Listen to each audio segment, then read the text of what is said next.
जय हिंद दोस्तों, मैं एस्पिरेंट मुन्नू दास। तो आज का हमारा टॉपिक है जनरेशन ऑफ कंप्यूटर, जिसमें हम कंप्यूटर की पीढ़ी को विस्तार से पढ़ेंगे। तो पहले कंप्यूटर आकार में बहुत बड़े थे, जो लगभग एक पूरे रूम में आ जाते थे। लेकिन आज कंप्यूटर इतने छोटे हो गए हैं कि वो आज हमारे पैकेट में ही आ जाते हैं, पॉकेट में ही आ जाते हैं। तो कंप्यूटर को मेनली 5 जनरेशन में डिवाइड किया गया है। हर एक जनरेशन को हम विस्तार से देखेंगे। उससे पहले देख लेते हैं कंप्यूटर ऑफ जनरेशन का टाइमलाइन।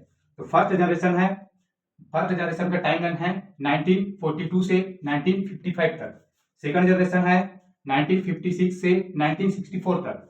थर्ड जनरेशन है 1965 से 1975 तक।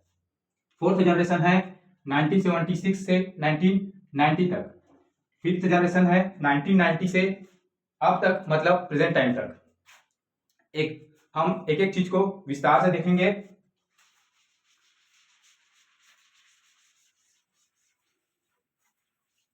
तो जनरेशन ऑफ कंप्यूटर में हमारा कंप्यूटर का फर्स्ट जनरेशन है 1942 से 1955 तक, जो इस समय कंप्यूटर के निर्माण के लिए वैक्यूम ट्यूब जिसे हिंदी में कहते हैं निर्वात नली, इस चीज का उपयोग किया जाने लगा। साथ ही स्टोरेज के लिए पंच कार्ड व पेपर टैप का यूज होने लगा। साथ ही इस जनरेशन के कंप्यूटर में प्रोग्रामिंग के लिए मशीन लैंग्वेज का यूज किया गया। प्रोग्रामिंग के लिए मशीन लैंग्वेज का यूज किया गया। और जो इसके स्पीड थे, इस पीढ़ी के कंप्यूटर का जो स्पीड थे वो 10⁻³ मिली सेकंड थे। इस पीढ़ी के कुछ कंप्यूटर के उदाहरण देख लेंगे, जैसे एनिएक, यूनिवेक, जो अधिकतर एक ऐसा करके हैं, एसी ऐसा करके लास्ट में, जिसके भी कंप्यूटर के लास्ट में एसी करके नाम आता है, वो अधिकांश, सब चीज नहीं, पूरा नहीं बोल रहा हूं मैं, कुछ अधिकतर सब फर्स्ट जनरेशन के कंप्यूटर के नाम हैं।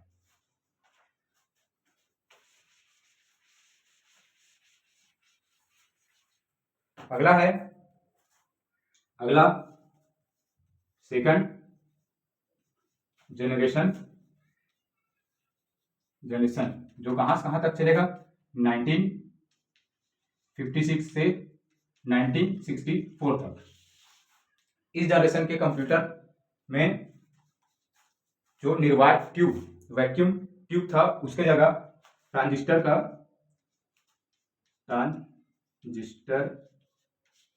का यूज किया गया। साथ ही कभी पूछ देते हैं ट्रांजिस्टर के आविष्कारक कौन है।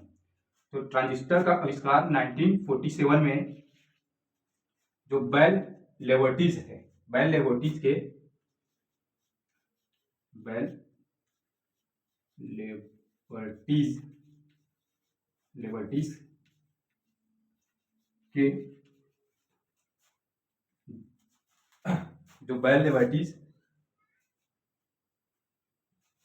जॉ बाइडन, विलियम सांगले और जॉन ब्रिटेन जो थे, बेल लेबोरेटरीज 1947 में बेल लेबोरेटरीज के जॉन बॉर्डिन, बता देता हूँ नाम, जॉन बॉर्डिन, विलियम सांगले एवं जॉन ब्रिटेन, इन तीनों को ट्रांजिस्टर का आविष्कारक कहा जाता है।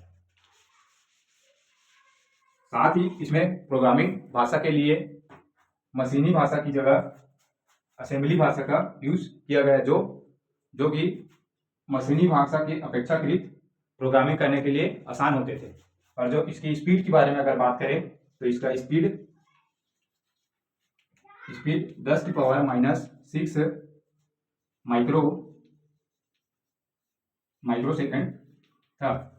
और साथ ही इसमें स्टोरेज के रूप में मैग्नेटिक टैप एवं मैग्नेटिक डिस्क का उपयोग किया गया।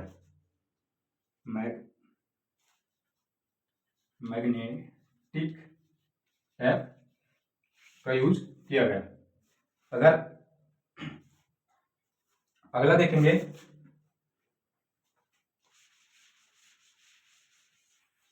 अगला है थर्ड जनरेशन, जिसका टाइम लाइन है 1976 से 1965 से 1975 तक। तो इस पीढ़ी के कंप्यूटर में ट्रांजिस्टर की जगह फर्स्ट पीढ़ी में हुआ वैक्यूम ट्यूब। ये पूछता है इसलिए बार बार बता रहा हूं। फर्स्ट पीढ़ी में वैक्यूम ट्यूब, दूसरा में ट्रांजिस्टर, तीसरा में आईसी चिप। आईसी का मतलब आईसी चिप होता है। आईसी चिप जो है आईसी का इंटीग्रेटेड सर्किट फुल फॉर्म पूछ देते हैं। और आईसी चिप का जो यूज कौन से जनरेशन में किया जाता था, ये सब चीज क्वेश्चन बन जाता है। तो ध्यान रखना, आईसी चिप का फुल फॉर्म होता है इंटीग्रेटेड सर्किट। इसका आविष्कार करते हैं जैक किल्वी एवं रॉबर्ट नाइसी। जैक किल्वी एवं रॉबर्ट नाइसी आईसी चिप के आविष्कारक हैं। और अगर इसके स्पीड के बारे में बात करूं तो इस जनरेशन के कंप्यूटर का स्पीड 10⁻⁹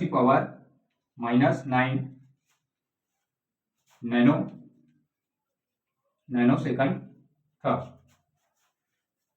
और साथ ही स्टोरेज के लिए इस पीढ़ी में सेमीकंडक्टर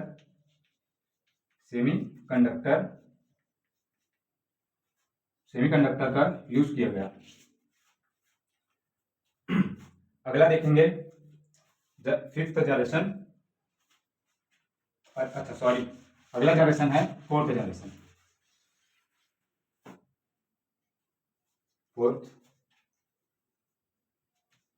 फोर्थ जनरेशन कंप्यूटर की पांचवी पीढ़ी, जिसका टाइम लाइन होगा 1976 से 1990 तक। इस पीढ़ी के कंप्यूटर में कंप्यूटर निर्माण के लिए VLSI और LSI और VLSI, LSI एंड VLSI का यूज किया गया। इसका फुल फॉर्म पूछ देते हैं large scale integration, VLS very large scale integration. इसका फुल फॉर्म पूछ देते हैं, आप लोग याद रखना। इस पीढ़ी के कंप्यूटर में स्टोरेज के लिए सेमीकंडक्टर द्वारा निर्मित रैम का यूज किया गया, जिससे कंप्यूटर की स्पीड में और ज्यादा वृद्धि हुई। और स्पीड के बारे में अगर बात करें तो स्पीड जो था वो 10⁻⁻12 फर्स्ट था मिली, माइक्रो, नैनो। और इसका 1 मिनट देख लेता हूं मैं थोड़ा सा।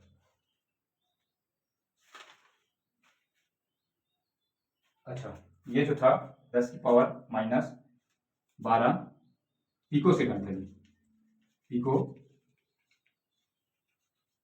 सेकंड। और साथ ही इसमें माइक्रो प्रोसेसर का यूज किया गया। इसमें माइक्रो प्रोसेसर जो LSI और VLSI का यूज किया गया। माइक्रो प्रोसेसर के जो आविष्कारक थे M.E. हॉक थे। माइक्रो प्रोसेसर के आविष्कारक M.E. हॉक थे। अगला मैं अच्छा एग्जाम्पल की बात करेंगे हम। अलग से एग्जाम्पल का जो इसका चार्ट बना के लाऊंगा, फर्स्ट जनरेशन, थर्ड, फोर्थ ऐसे करके चार्ट बनाऊंगा, उसमें अलग से दूंगा, वो देखेंगे हम लास्ट में। पहले देख लेते हैं कंप्यूटर का फिफ्थ जनरेशन।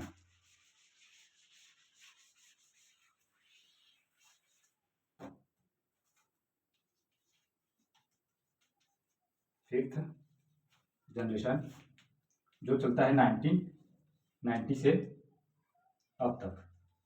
अब तक आ गए हैं। तो उस समय 1942 2 से लेके अब तक बहुत सारे आविष्कार हो चुके हैं। हर चीज़ स्पीड में 2 गुना से कई हज़ारों गुना स्पीड में चलने लगे हैं, और उसमें कई एडवांस टेक्नोलॉजी आ चुका है और इसमें AI आर्टिफिशियल इंटेलिजेंस का यूज़ किया गया। इसमें ULSI का यूज़ किया गया और SULSI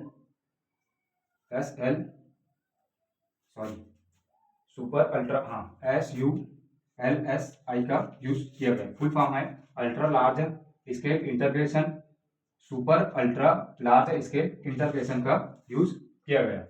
और इस समय स्टोरेज के लिए CD, DVD, floppy disk, hard disk का यूज़ किया जाने लगा। इसका मैं पहले पूरा चार्ट बना देता हूँ, उसके बाद इसके एग्जांपल और इसके जो मेन की पॉइंट है उसको हम देखेंगे। तो आप लोग बस 2 मिनट वेट करेंगे। तो हमारा चार्ट तैयार हो चुका है। तो देखेंगे ये पीढ़ी दिखती है, जनरेशन, हार्डवेयर, सॉफ्टवेयर या फिर जो कौन सी भाषा का यूज़ किया गया था, और स्टोरेज के लिए किस चीज़ का यूज़ किया गया था, और ये उसका एग्जांपल। तो देखेंगे एक एक करके। फर्स्ट जनरेशन था, उसमें हार्डवेयर के रूप में वैक्यूम ट्यूब का यूज़ किया गया था, और सॉफ्टवेयर या फिर मशीनी जो भाषा के रूप में थे वो मशीनी भाषा या फिर बाइनरी भाषा का यूज़ किया गया था, और स्टोरेज के रूप में पंच कार्ड या फिर पेपर टाइप का यूज़ किया गया था। एग्जाम्पल है ENIAC, UNIVAC, EDVAC।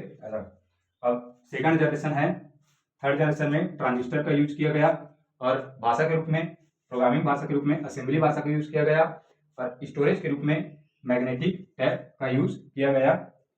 और अगला इसका एग्जांपल है PDP-8, IBM 1401। अगला जनरेशन है थर्ड जनरेशन, इसमें IC चिप का यूज किया गया, और भाषा के लिए हाई लेवल लैंग्वेज का यूज किया गया, और इसके स्टोरेज में मैग्नेटिक डिस्क का यूज किया गया, साथ ही इसकी भंडारण क्षमता में वृद्धि हुई।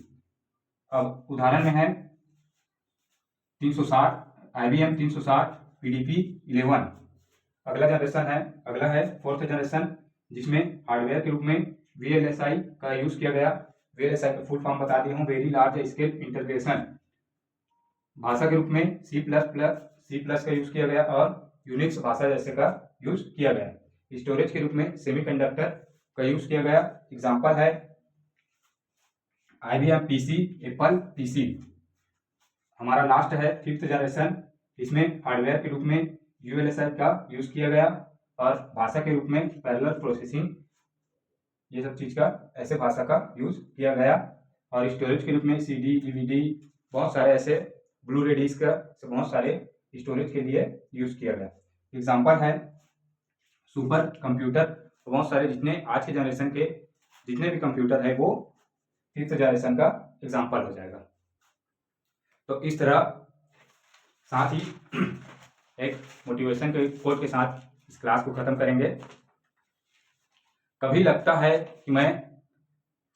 है सब गलत चल रहा है, कभी लगता है सब गलत चल रहा है, फिर याद आता है मैं सही रास्ते में हूँ।